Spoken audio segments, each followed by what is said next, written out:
the foreign loop. So the foreign loop is used to iterate over an object for its properties. And even you can also do it on array, which is also internally an object in which we'll get indexes. So let's try to work around the foreign and how it helps us in different situations. So we'll try with the first example where we are going to have an object. And for the object, we are going to perform an iteration. So I'll just create a simple object here.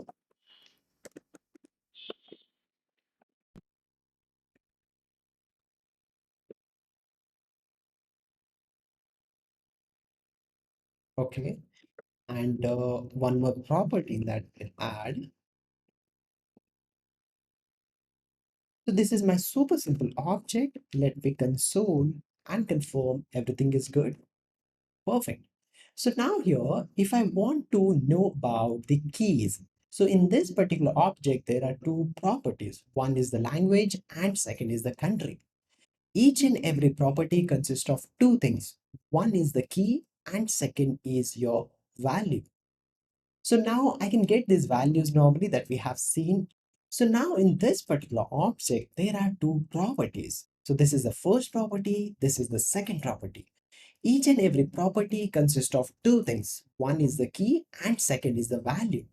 Again, there is a key and there is a value. So using a for ins, what we can do, we can get list of all these keys and we can iterate over it. Let's try to do it. So now let's try to create a for this. So for will simply say let key in object. And I just want to console what exactly this key mean. So using this for in syntax, we are iterating on our object by their keys here. So we should get language and the country. That's perfect. We are getting it. And now here, using this key, we can also get the appropriate value inside of our object. That's super simple. We can just say object of this key. So we'll get an appropriate value. Perfect. So let's try to apply the similar one on arrays. So what happened when I perform this on array? Firstly, we learned the for in syntax works for object and it used to help the get the properties, the keys of your object. But this is an array. But we can also apply that. And why? Because each and everything in JavaScript internally is an object, including this array is also an object. So this array also, as generally we have seen, there are properties here. Here also we are having the properties we can say, but where are the keys? So the keys are their indexes.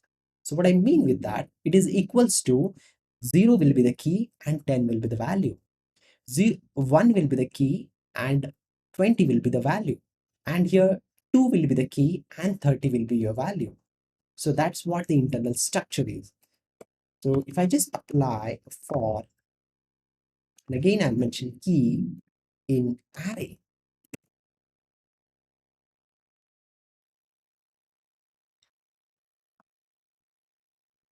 Let's see. That's perfect. We are getting the index of our arrays. So here the keys are the indexes as we have discussed earlier, which is being internally structured. So now here instead of key, I can also write it index because that's much more clear syntax in array format. So this is much helpful to go through the array indexes without needing to worry about where the array is ending, where the array is starting, or what's the length doing -1 and all those complications. Perfect. Let's try to apply the same syntax on the strings here. So here on the strings, let's say I'm creating a variable here where I'm adding a string called ABC here. Okay. Now on this particular string, can I apply a for loop statement? Of course, I can apply because array, the string is also internally array of characters, array of letters, each and every single letter. So I'll simply say for let key in str. So as we have learned, str string is also array. So what will be the keys here? The indexes. So here we should get indexes. So let's say key Yes, the same outcome because here there are also three indexes only. Let's try to add D. We should get the fourth index as well. And that's perfect. We are getting it. So this is how we can also use the for in syntax if you more want to deal with the indexes part and everything. Let's try to apply the same syntax on set. We'll just say data, new set. We'll just randomly add some data here. Let's perform a console to see the set created or not perfectly. Yes, it's good. So let's try a new scenario here where we are adding some properties in our object dynamically when we are performing a looping on that, or maybe deleting some properties in our object when we are looping on top of it. So what I will do, I'll just take an existing example of an object simply on which I was iterating. Let's confirm. So we are getting language and the country as a keys out of it. That's good idea. No problem. So what I will do here now, within this particular for loop, I'll try to add a new property called test ABC. So if I do that here, that's not a big deal. It's a pretty straightforward. If I do it over here, so I'll be able to iterate on all these three properties. But issue is when I'm doing it over here outside of the object and inside in my looping statement, then there is a problem. What's that problem? If I just see the outcome now, the iteration will happen only on the language and the country. Why? Because when we are starting the iteration, so that time only it confirms how many properties are there on which I need to iterate, how many keys are there. Even if I add it over here, that is also perfectly fine. Because before starting my looping itself, I got to know there are three properties, three keys inside my object. So it will work good, no problem. Same case happen when you use a delete operation. Let's say, for example, you're adding this test as a third property. That's perfectly okay.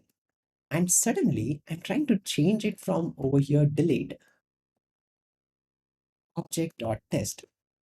So what will happen now when I'm coming on this particular for loop statement? So I'm having only two properties with me, that is language and country. So the test is being deleted. So the looping will happen only on the two elements, the two properties. That's good. But what will happen if I keep this inside my loop? So the looping will happen for all the three properties because as we have seen before starting the looping itself, it's prepare how many iteration I need to do. Let's see. No. So even if you're deleting that, it will not perform the iteration. And why? Because it don't have anything to iterate. So when this scenario will work, like when you're deleting before the iteration happens, what I mean with that. So when this deletion is happening, when I'm iterating over the first item itself, and the first property itself. So if I try to delete a language here, will it work? No, because already the iteration for that is started because it's a very first element. Let's see, we are able to iterate on all the three one.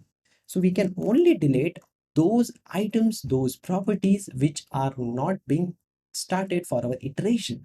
So right now in iteration, there is only language.